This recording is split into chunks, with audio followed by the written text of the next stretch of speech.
사랑하는 여러분, 오늘 여러분은 어떤 마음을 가지고 예배에 오셨습니까?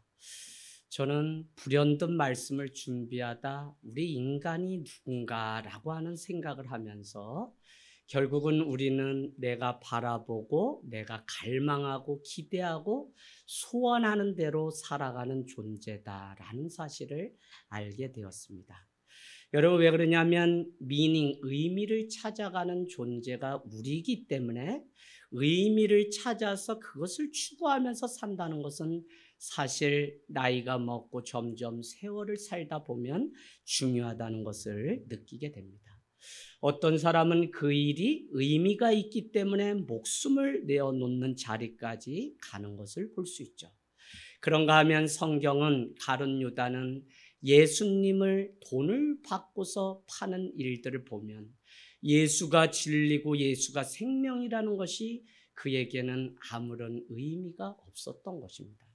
그런가 하면 밤새도록 그물을 던지고 고기 잡는 일에 열심이었던 시몬 베드로는 모든 것을 버려두고 예수를 쫓는 것을 보면 그것이 그가 추구했던 갈망하는 이유였던 것입니다. 여러분, 저는 오늘 우리가 이 예배를 드리면서 내가 정말 무엇을 갈망하면서 살아가는 존재인지를 스스로 묻고 점검하는 은혜가 있기를 원합니다.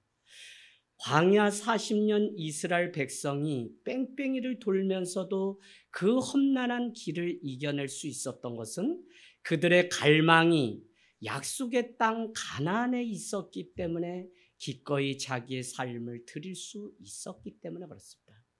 저는 항상 예배하기 전에 자기의 마음을 먼저 살핀 후에 예배를 드리라는 말씀을 올 한 해 많이 드렸습니다. 같은 말씀을 전해도 내 마음의 밭이 어떻게 준비되었느냐에 따라 어떤 사람은 이것이 은혜가 돼서 내 생명을 살리는 시간이 되고 어떤 사람은 이것이 시험에 빠뜨리는 공경을 주는 말씀이 되기도 하기 때문에 그렇습니다. 여러분, 그런 면에서 여러분은 오늘 어떤 마음으로 이 자리에 왔습니까? 많은 사람들은 건강한 교회를 세운다고 하는 이것은 너무 중요한데 자기의 뜻을 자꾸 투영하기 위해서 신앙생활을 하는 사람들도 있어요. 그러다 보니까 자기의 죄와 연약함을 전혀 보지 못하고 살아가고 있다는 것입니다. 그런가 하면 다른 사람이 나를 알아주기를 바라는 마음 때문에 정작 진리는 못 본 채 살아가는 사람도 있습니다. 우리가 잘 아는 것처럼 성경에는 진리, 예수 그리스도가 곧 진리인데 예수님을 향해서 진리가 무엇이냐고 묻는 벨릭스 총독과 같은 사람들의 모습을 보면 눈앞에 진리가 있어도 그 진리가 눈이 다 가려져서 보지 못하는 안타까운 시대에 살아가고 있다는 것입니다. 왜 사도 바울은 그 삶을 다 들여서 순교의 자리에 기꺼이 갈 수 있었습니까? 그런가 하면 왜 본토 친척 아비 집을 떠나서 아브라함은 갈 바를 알지 못함에도 불구하고 자기의 인생길을 갈 수 있었나요? 그것은 자신이 갈망하는 나라가 있었기 때문에 그렇습니다. 오늘 저와 여러분이 예배를 드리면서 나의 갈망, 나의 소원, 나의 기대가 어디에 있는지를 이 한 주 바쁘게 살던 걸음을 멈춰서서 한번 진지하게 내 삶을 다시 뒤돌아보는 그 은혜가 있기를 원합니다. 여러분, 예수를 갈망하지 않으면 한 주 내가 바쁠 수는 있어도 결국 주님을 위해서 합당한 삶을 살지 못하기 때문에 그렇습니다. 우리 인간은 내가 갈망하는 그 자리에 늘 서 있기 때문에 내가 누구인지를 우리는 코로나를 겪으면서 나의 밑바닥이 다 드러나는 이 과정을 통해 내 위치가 어디에 서 있는지, 그것은 즉 다시 말씀드리면 내가 무엇을 바라보고 갈망하면서 살아가는 존재인지 다 드러나는 때에 우리가 놓여 있다는 것이죠. 여러분, 이 질문에 답을 얻지 못하면 우리는 아무리 신앙생활을 해도 그것은 형식이 되고 종교인에 지나지 않게 되기 때문에 우리는 내가 무엇을 갈망하고 오늘 어떤 마음으로 이 한 주 일주일의 시작인 주일 주님 앞에 와서 예배하고 내가 어떤 마음으로 지금 예배하고 있는지는 너무 중요합니다. 비록 마른 막대기와 같은 우리의 존재일지라도 내가 갈망하는 것이 정말 비본질적인 물질의 세계 그것이 아니라 나의 내면 가운데 주시는 그 하나님이 주시는 기쁨과 그 영원함에 있다면 그 사람은 가진 것이 없을지라도 그 삶의 참 기쁨을 누리면서 살아가는 사람일 수 있습니다. 저는 우리가 살아가면서 지금도 기도해야 되는 많은 일들이 있습니다. 아직도 올겨울을 넘길지 모르는 러시아와 우크라이나 전쟁, 경유값이 다시 치솟고 다시 가스값이 올라갈지 모릅니다. 그런가 하면 221시간인가요? 두 사람이 그냥 석탄을 캐는 그 광 안에 갇혀 있다가 맥심 커피 그거 먹으면서 그 9일의 시간들을 버텨내서 아무렇지 않게 또 돌아왔던 일. 또 이태원에 말로 다 담을 수 없는 그 아픔, 많은 일들. 여러분, 우리가 이 많은 역사적인 사건들을 보면서 우리는 왜 거기 갔어? 왜 그렇게 됐어? 왜 했어가 아니라 우리 스스로가 제가 누가복음 13장 실로암의 망대를 짓다 18명이 죽게 되었을 때 예수님은 찾아오셔서 예루살렘에 사는 너희들아, 너희는 저 죽은 사람보다 의인인 줄 아느냐라고 물으시면서 그렇지 않다. 누구든지 회개하지 않으면 천국에 갈 수 없다는 그 말씀을 깊이 생각해 보게 되면 여러분, 결국 내가 선 그 자리, 결국 내가 있는 그 자리, 우리가 겪는 사건, 사고, 수많은 일들은 내가 그것을 갈망했기 때문에 그 자리에 있는 존재였다는 것입니다. 오늘 우리가 이 자리에 예배를 드리러 오면서 하나님을 만나고자 하는 이 갈망이 없이 그냥 온다면 우리는 형식에 지나지 않고 또 한 사람의 종교인이 될 뿐 아무런 의미가 없기 때문에 여러분 안에 불편하고 어려울 수 있어요. 그럼에도 불구하고 내가 무엇으로 사는 존재인지, 내가 내 비전, 내가 대학 가고 내가 무엇을 준비하고 직장 가고 하는 많은 일들, 특별히 부모 세대는 자녀들에게 너가 무엇으로 살아가야 하는지를 잘 가르쳐 주어야 됩니다. 2023년 목회팀 회의를 하고 내년 준비하면서 수요 은혜 예배는 자녀들 다음 세대 하다 우리가 아니다, 부모 세대가 먼저 서야 된다 해서 수요 은혜 예배는 부모 세대 살리는 예배로 완전히 전환하고 금요 오직 기도회는 우리 자녀들을 세우는 예배로 전환을 해서 투 트랙으로 오고 가는 세대 가운데 우리가 어떻게 목회를 해야 될지 고민을 하고 준비하고 있습니다. 여러분, 오늘 우리가 불편한 이 예배를 드리자고, 정기 없는 예배를 드리자고 한 이것이 여러분에게 하나님의 뜻을 발견하는 갈망이 있는 시간이 되기를 원합니다. 그냥 하자고 해서 하는 시간이 아닌 것이죠. 어항 속에 물고기가 가만히 헤엄을 하고 있는데 움직이지 않으면 우리는 그게 살았는지 죽은지 확인하기 위해서 손을 넣어서 아니면 막대기로 물고기를 건드려 보면 살아있으면 움직이고 그렇지 않으면 죽은 것이죠. 늘 지금도 고통이라고 하는 그 이름으로 성도가 살아있는지 아닌지, 특별히 같은 역사 속에 살아가면서도 우리가 살아서 하나님 앞에 참된 예배를 드리고 있는지, 아니 내 삶이 무엇으로 살아가는 존재인지를 우리 가운데 이렇고 저렇고 많은 사건 사고가 있는 것들을 보게 됩니다. 매년 4월 22일은 지구의 날입니다. 환경오염 문제 심각성을 알리기 위해서 제정한 지구 환경보호의 날이죠. 유엔은 그 날을 6월 5일로 정했기 때문에 오늘 4월 20일 지구의 날은 우리 순수 민간 운동이라고 할 수 있고요. 2009년부터 대한민국도 지구의 날을 정하여서 기후변화의 심각성, 또 온실가스 감축, 저탄소 생활 실천 등 많은 것들을 위해서 소동하는 운동을 해온 지가 벌써 2009년부터입니다. 그래서 오늘 우리도 사실은 다 소동하고 문을 열고 그렇게 예배를 하려고 준비했던 것입니다. 여러분, 평소 관심 갖고 있는 환경의 문제는 우리 자녀들을 위해서 부모의 세대가 지금 결단해야 되는 중요한 문제입니다. 사실 우리가 일상생활에 지구를 지킬 수 있는 방법을 제가 찾아보니까 무궁무진합니다. 에어컨 온도를 1.5도만 높여도 따뜻하게 해도 온실가스 배출량은 1톤이나 줄일 수 있고요. 이를 닦을 때 수도꼭지를 잠그고 우리가 이를 닦은 후에 물을 받아서 가글을 하게 되면 14리터를 이렇게 보호할 수 있습니다. 한마디로 지구를 살릴 수 있는 방법은 우리가 조금만 불편을 감수하면 빨리 회복될 수 있는 것이죠. 여기저기서 지구를 지킬 수 있는 방법이 없을까 하는 마음에 제가 인터넷을 이렇게 조사를 리서치를 해봤더니 몇 가지가 소개되어 있어요. 한번 여러분도 이렇게 다시 적던지 들어보시면 좋을 것 같아요. 자가용보다는 대중교통을 이용하자. 이해되시죠? 세탁은 친환경, 아마 섬유제를 이용하는 것 같고요. 탄소 포인트제에 동참하자. 정부가 탄소 포인트제 이렇게 해서 주는 점수들이 있습니다. 또 욕실에서 작은 실천, 우리 그냥 물을 틀어놓고 이렇게 하는데 그런 것들, 식기 세척기를 활용하면 물을 아낄 수 있답니다. 요리할 때 뚜껑을 덮어놓고 요리를 하게 되면 많은 가스들을 절감할 수 있다고 합니다. 냉장고 음식물 잘 챙겨서 상해서 버리기 전에 우리가 먼저 먹어 없애버리면 환경을 보호할 수 있는 거죠. 몸이 좀 부르셔도 괜찮아요. 저는 더 부른 사람들이 그렇게 좋고 이뻐요. 그래서 여러분 불어도 괜찮으니까 많이 드세요.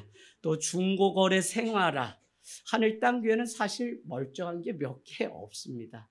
어떤 분이 목사님 여기까지 옮기면서 또 의자고 뭐고 색깔도 안 맞고 다 중고나요? 라고 물어요. 그래서 제가 이렇게 얘기 드렸죠. 어차피 우리도 주님 만나서 재활용 인생, 죄인으로 다 죽을 수밖에 없는 인생, 우리 살려주셔서 다시 사는 인생이니 재활용인데 그거 너무 수치심 갖지 말고 그렇게 잘 생활하. 전자제품 살 때 효율성 따져보기, 재활용 가능한 포장재가 있다면 굳이 가지고 오지 말고, 아니면 보는 바구니를 가지고 가시든지, 또 그런 것을 받으면 다시 반납을 하는 일 등. 특별히 여러분 육식보다 채식을 드셔야 되는데, 육식과 관련된 것은 바치고 어디에 이렇게 썩는데 너무 많은 돈들이 든다고 합니다. 그러면 또 아까 거랑 반대다, 그죠? 홀쭉한 분 제가 많이 사랑합니다. 할렐루야. 또 리필 상품 구입해서 다시 특별히 건전지 이런 것들은 그죠? 다시 코드로 하면 재충전이 되는 일들이. LED 전등을 이거 다 바꿔야 됩니다. 그래서 여기 4층이 지금 학원이 들어오는데 LED 등으로 다 바꿨어요. 또 의약 폐기물 분리수거 등 이런 것들을 실천해도 지구가 100년도 남지 않았다고 하는데, 이게 남의 얘기가 아니라 지금 저기 북극에 빙하가 다 녹아서 해수면이 자꾸 높아지는 때 있습니다. 그래서 여러분 이렇게 저렇게 우리가 이상공과 황사, 지구 온난화를 생각해 보면 실천하고 결단해야 될 때가 가까이 왔습니다. 물론 목회 서신에 지금까지 이렇게 저렇게 자연 신방, 또 앞으로도 교회가 자연 속에 나가고, 또 우리 교회가 이렇게 개인컵 사용 등 저는 계속적으로 또 하늘땅 농장 운영을 통해서 5년간 저희가 채소를 기르고 하는 일들도 해보았습니다. 물론 아침에 출근하면 장마가 지면 한 5달은 풀 뽑다가 1년 목회가 다 저물기 때문에 더 할 건 아니다 해서 내려놓은 것이지, 하늘땅 농장 이 채소 기르면서 고생한 아이 중에 한 명이 전영신 청년. 그래서 가면 좋은 거 준다, 상추도 가져갈 수 있다, 엄마인데 말해서 축구하다가 빨리 등록해서 5명 선착순 모집이다. 그래서 영신이가 왔다가 매일 풀 많이 뽑은 아이입니다. 그래서 지금 잘 말 안 듣는데 옛날에 고생 다 해봐서 그래요. 우리 아들이랑 같이 그냥 다 아침에 거기에 출근해서 다 했어요. 어쨌거나 이렇게 저렇게 교회는 제가 고향이 강원도 사람이라 그런지 몰라도 무언가 환경 살리는 일을 위해서 애쓰려고 해왔습니다. 여러분, 저는 오늘 말씀을 준비하면서 가장 중요한 키워드는, 그렇다면 자연 환경 위에서 우리가 무엇을 준비해야 되는가라는 것을 말씀드리려고 하는데, 그 키워드가 경이로움이라는 단어입니다. 경이로움. 여러분이 생소하죠? 경이로움이라고 하는 단어는 하나님께 대하면 경외심이라고 하는 단어인데, 하나님이 만드신 모든 것에 대해 우리는 경이로움을 회복할 때 자연 환경, 사람과의 관계가 회복될 수 있습니다. 인간도 자연도 사랑할 수 있는 비결은 경이로움이 회복돼야 돼요. 하나님은 경이로운 세상을 창조하셨고 인간만이 하나님의 경이로움을 느낄 수 있게 하셨기 때문에 경이롭다고 하는 것은 축복입니다. 우리가 어디서 경이로움을 찾느냐에 따라서 결국은 그 경이로움, 그 우리 안에 이 놀람 때문에 우리는 그것에 우리의 인생은 방향과 목적을 두기 때문에 우리는 경이로움이라고 하는 이 중요한 단어가 회복돼야 된다는 것입니다. 경이롭다고 하는 것은 물질의 문제가 아니라 우리 내면의 큰 기쁨이나 깊은 슬픔을 불러일으킬 정도로 아주 추상적이지만 참 그 감탄할 수 있는 놀라운 것이 경이로움입니다. 이 말은 잘못된 대상에 대해서 우리가 경이롭게 여기게 되면 그 안에 더 이상 정말 기쁨 대신 실망이 찾아옵니다. 때로는 사람, 연예인에 대해서 우리가 경이롭게 여길 수 있지만 많은 언론을 통해 그 경이로움이 잘못된 것을 우리는 볼 수 있다면, 그 경이로움이라고 하는 것은 눈에 보이는 물질의 세계가 아니라 우리 내면 깊이에서 하나님이 주신 마음이기 때문에 느낄 수 있는 감탄이 바로 경이로움. 오늘 커튼을 열면 낙엽이 어느새 푸르렀던 것들이 이렇게 샛노랗게 물이 들어가는 이 일만 해도 얼마나 경이로운지. 부모가 자녀를 낳고 그 아이가 어느 날 옹알이를 하다가 엄마 아빠 하면 그날 세상을 다 얻은 것처럼 하나님은 생명을 통해서 그 경이로움을 우리에게 보게 하셨다는 것입니다. 우리 인간은 누구냐? 경이로우신 창조주 하나님을 섬기는 피조물이며, 피조물이라는 말은 모든 것을 가졌지만 아무것도 행할 수 없는 사람이 바로 우리라는 거예요. 그래서 우리가 우리의 존재를 말할 때 늘 연약한 존재라고 말하는 그것이 우리로는 아무것도 할 수 없다는 의미죠. 그래서 이 경이로움을 회복하기 위하여 인간은 노력하고 외적인 어떤 것을 하지만 그 창조주 하나님의 손길이 닿지 않는 한은 경이로움이 회복될 수 없다는 사실을 오늘 우리가 알아야 됩니다. 우리가 하나님을 보지 못하고 생각하지 못한 채 한 주를 살아가고 있다는 그 바쁨이라고 하는 것은 하나님이 우리에게 주신 것이 사람이든지 아니면 세상 아니면 누군가의 감동적인 그 이야기조차도 때로는 우리가 울컥하는 경이로움을 발견하게 되는데 경이로움을 놓치고 산다는 반증입니다. 그래서 여러분, 그냥 바쁘게 살고 무엇인가 성취하고 막 그렇게 사는 것이 하나님이 우리에게 주신 경이로움이 아니라 우리는 바람 한 점, 내가 그냥 이 머리를 대고 한여름 대청마루에서 잠을 청해 낮잠을 자는데 어디선가 계곡에서 불어오는 그 바람이 내 귓전에서 돌아서 작은 소리를 내는 그 소리를 들을 때 우리는 거기서도 경이로움. 어떤 사람은 그 해변에서 하나님이 제아가라고 부르면서 나의 인생을 다시 주님 앞에 사는 인생으로 만들었다고 하는 이 경이로움이 바로 간증이 돼서 오늘도 우리는 똑같은 세상을 살지만 다른 세상을 살아가고 있는 것입니다. 여러분, 날이 추운데 우리가 굳이 이 정기 없는 날 이 예배를 드리려고 하는 것은 하나님이 경이롭게 하신 그것을 회복하고 다시 볼 수 있는 눈과 마음을 갖고자 하는 것 외에는 아무런 목적이 없습니다. 경이로움을 잃기 때문에 부부의 관계가 다 깨지고 이웃과 살아가는 그 사람의 관계가 다 깨어진 것이죠. 저 사람이 경이롭게 보일 때 우리는 존경을 하고 그 말씀 가운데 우리는 살아가려고. 왜요? 주님이 서로 내 이웃을 사랑하라고 했기 때문에. 저 사람의 허물이 보이면 그것이 나의 문제라고 여길지라도 그 사람에 대한 존경과 경이로움을 놓치지 않고 살아가는 것이 하나님이 우리를 지으신 목적이라고요. 그럼 오늘날 죄가 찾아와서 이 생명의 경이로움이 다 끊어졌기 때문에 사람을 죽이고 분을 내고 화를 내는 일들을 우리는 볼 수 있습니다. 여러분, 아담과 하와의 잘못된 경외심으로 말미암아 창조주가 아닌 자기 자신을 경외한 경이로움이 바로 인류에게 큰 죄를 안겨준 것입니다.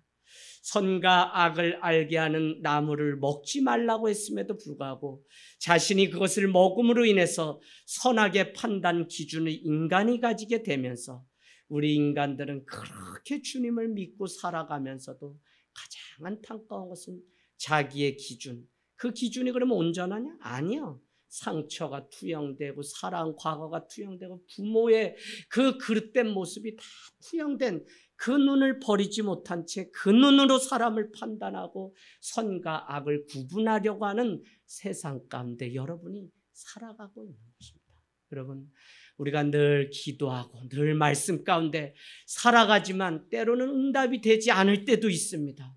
그러나 우리 안에 계신 그 하나님의 경이로움 때문에 우리는 이미 모든 것을 얻은 것입니다. 누가 큰 자냐? 하나님 앞에 간구할 뿐 그것이 이루어지지 않았다고 할지라도 경이로우신 하나님이 내 속에 계심으로 인하여 기뻐하며 살아가는 그 사람이 바로 누구요? 하나님의 존귀한 사람인 것이죠. 저는 그래서 어느 날 제가 신앙, 믿음이 이렇게 자라고 커지면서 이 땅에 살아간다고 하는 게 우리가 신앙을 가지고 살아가면서도 우리가 기도하면 다 이루어진다, 이것도 아니라는 사실을 알게 돼요. 물론 그 안에 하나님의 뜻이 있고 하나님이 또 우리를 기다리게 하시는 계획이 있겠죠. 그러나 그 사이에도 무너지지 않고 다 그렇게 어렵게 살아가는 이 우리의 삶이라고 하는 사실을 인정하고, 그러기 때문에 주님 앞에 내 마음 한 절이라도 올릴 수 있는, 그래도 물러나지 않고 또 그 창조주 하나님을 경이로운 분으로 여기며 살아가는 그것이 얼마나 아름다운 경이로움인지 생각해 보게 됩니다. 여러분, 1장 26절 28절에 가셔서 주님이 우리에게 경이롭게 지으시고 그 경이로움을 우리에게 맡겨놓으셨는데 그 중에 첫 번째가 1장 26절 28절에 다스리라 라고 하는 단어입니다. 다스리라, 동그라미 쳐놓으세요. 28절로 가서 세 가지 명령이 있는데 우리 인간에게만 준 것입니다. 28절 정복하라, 정복하라. 2장 15절 다스리고 지키라 라고 하는 단어 있습니다. 다스리고 지키라. 여러분, 우리가 오늘 읽은 1장 28절은 이렇게 시작합니다. 하나님이 그들에게 복을 주시며, 누구에게요? 남녀를 만드시고 복을 주시며 라고 하는 단어입니다. 복이라고 하는 것은 바라크라고 하는 것입니다. 주님은 우리에게 오늘 다스리고 지키고 정복하라고 하는 이 위임 명령을 주실 때 그냥 주신 게 아니라 우리에게 바라크, 복을 주시고서 너희는 이제부터 너희 앞에 있는 또 다른 피조개를 다스리고 정복하고 지키라고 우리 인간에게 주셨다는 것입니다. 여러분, 그거 아세요? 주님이 세상을 천지 창조할 때 가장 마지막으로 초대받은 존재가 바로 우리 인간입니다. 다 하늘과 바다를 다 준비하시고 다 만드시고 가장 마지막 이 지구에 초대받은 존재가 우리 인간임에도 불구하고 우리에게만 대위임 명령을 주셨는데 그것이 바로 바라크, 복을 주시면서 지키라, 정복하라, 다스리라고 하는 명령을 우리에게 하셨다는 것입니다. 여러분, 우리가 무엇을 정복하고 다스리고 지키는 것은 바로 내가 하나님의 형상을 닮은 존재로서 우리 인간의 위치가 무엇인지를 가르쳐주고 있는 중요한 것입니다. 하나님의 형상을 보고 닮았기 때문에 주님은 오늘 우리에게 이와 같은, 그래서 우리는 똑같은 피조물 같지만 그 피조개를 또 다스리고 정복해야 되는 사명이 우리에게. 그래서 여러분, 물건을 찍어내듯 그냥 복사판이 아니라 우리는 주님의 걸작품, 하나밖에 없는 존재로 우리를 지으시고, 여기에 있는 우리 한 사람 한 사람이 얼마나 귀하냐? 바로 이 사람에게 오늘 이 세 가지의 명령을 맡기셨다는 것입니다. 하나님의 형상대로 지음받은 인간은 그만한 권한을 위임받게 되었고요, 다른 피조개를 다스리고 주관해야 됩니다. 그렇기 때문에 인간은 2장 15절에 가보면 지키고 다스리라는 명령, 그것에 따라서 2장 19절에 가면 각종 동물의 이름을 짓는 일들을 인간이 하게 됩니다. 그래서 뭐 코끼리다, 호랑이다 라고 하는 이름들을 짓게 되었다는 것이죠. 여러분, 사람이 하나님의 피조물에 대한 권위를 가지게 된 것은 인간에게 다스리고 정복하고 지켜야 하는 의무를 가르쳐 주기 위한 것입니다. 그래서 이것은 내 마음대로 하라고 하는 것이 아니라 하나님 뜻 안에서 다스리고 가르치고 지켜야 한다는 것이죠.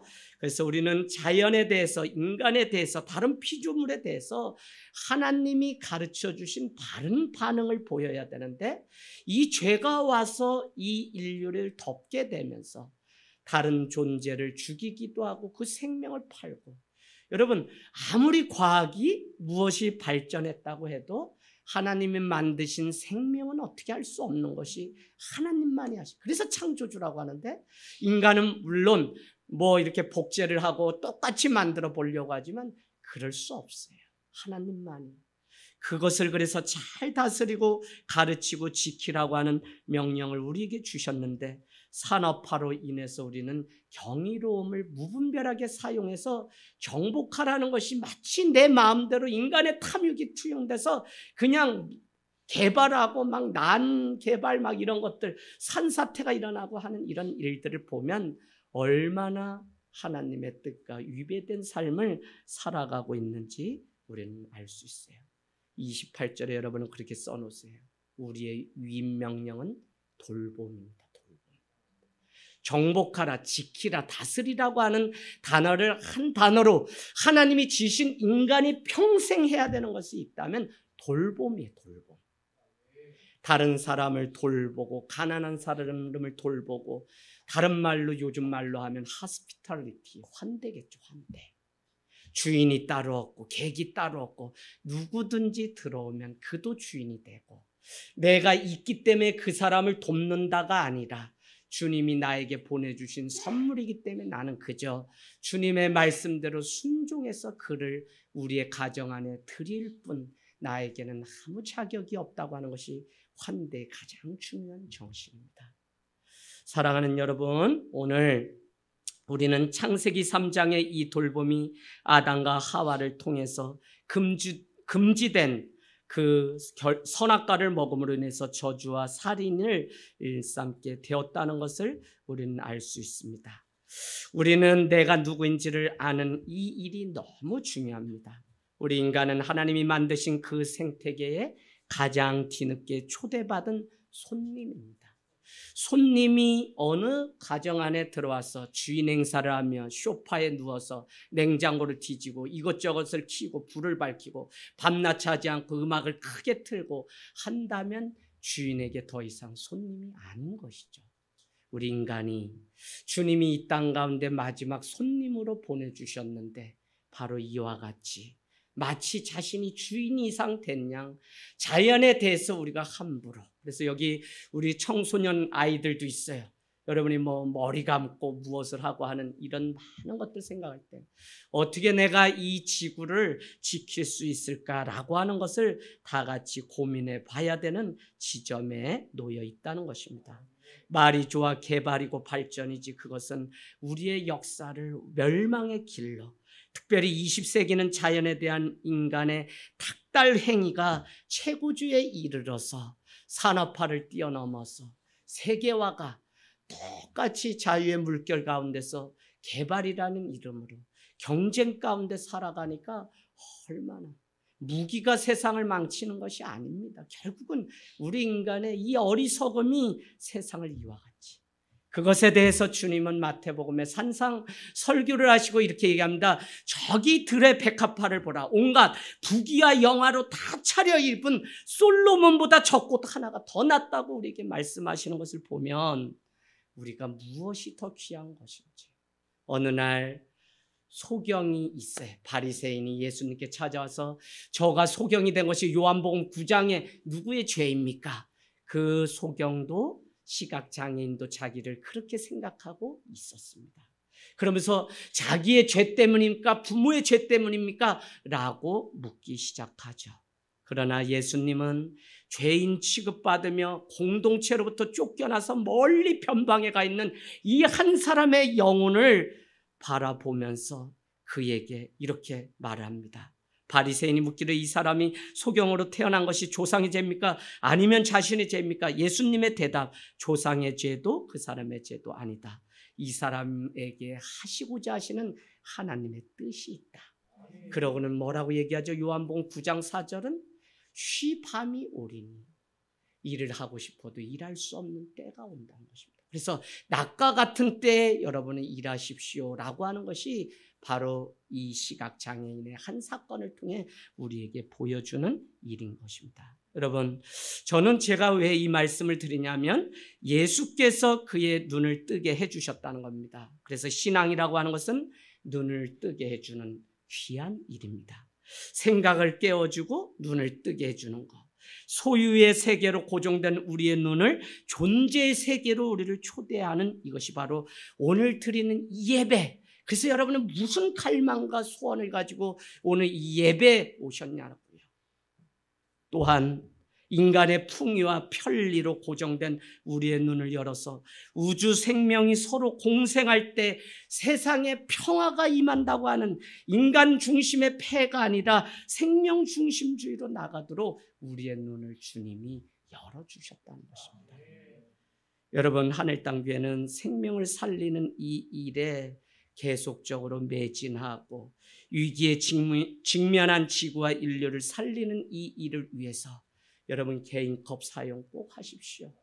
이제는 머그컵 12월이면 우리가 교회 창립 12주년으로 벌써 컵 제작이 다 들어가고 뭐 말씀 다 벌써 제작이 올해는 좀 빨리 진짜 이렇게 준비가 됐어요. 그래서 예쁜 컵이 나올 텐데 그건 가정으로 가져가시고 여기에 구분할 수 있는 자기의 컵, 그래서 우리 일회용 종이컵 하나가 나오기까지 얼마나 많은 나무가 배임을 받아야 되고 그것을 이렇게 가공해서 종이컵 하나가 되기까지 얼마나 많은 전력과 에너지가 거기에 들어가는지 몰라요. 그래서 우리는 결과를 가지고 계속 살아가지만 여기까지의 수많은 공정의 그 과정들을 생각해 보면 이 돌 하나 던지는 게 얼마나 큰 나비 효과로 크게 일어나게 되는지 여러분은 생각해 보길 원합니다. 지금 지구 반대편에 있는 우리는 몽골을 도우려고 물론 선물 상자를 보내는 그 일이지만 제가 몽골을 품게 된 이유는 이렇습니다. 국토의 절반이 사막이고 90% 지역에 사막화가 이미 진행됐고 지난 10년 동안 샘의 근원 1,500개가 말랐고 하천 760곳이 사라졌고 호수 700곳이 말라버렸습니다. 우리는 몽골하면 초원이 열리고 거기에 그냥 양떼가 막 자라는 그런 상상을 하지만 이미 황사나 모래화로 다 돼서 몽골도 사람이 살 수 없는 문제가 찾아오고 있습니다. 여러분, 우리가 선교를 한다고 하지만 사실은 복음을 가지고 가는 것 이상 그들이 살아가는 생태 환경까지 구원하는 일까지 가는 것이 선교의 마지막 사명입니다. 그 일을 대한민국이 정말 이 온실가스 배출 줄이기만 해도 지구에 펑크가 난 그곳이 메워질 수만 있다면 다 같이 살 수 있는 그 일을 생각한다면 저기 에어컨 1.5도 정도만 더워도 조금 이렇게 할 수 있는 지혜가 우리에게 있기를 원합니다. 하나님이 창조하실 때 주님은 우리를 보시고 경이롭게, 그래서 뭐라고 얘기하죠? 주님은 우리를 보고 보시기에 심히 좋았다라고 말씀하셨다는 것입니다. 그 사실을 우리가 알게 되면 하나님의 경이로움이 나뿐만 아니라 이 세상을 지으셨을 때 어떠했을지 우리는 알 수 있는 것이죠. 그래서 여러분 이 세상 창조하신 하나님의 그 마음 경이로움을 놓치지 않고 승리하는 하늘 땅 교회가 되기를 원합니다. 아멘. 아멘.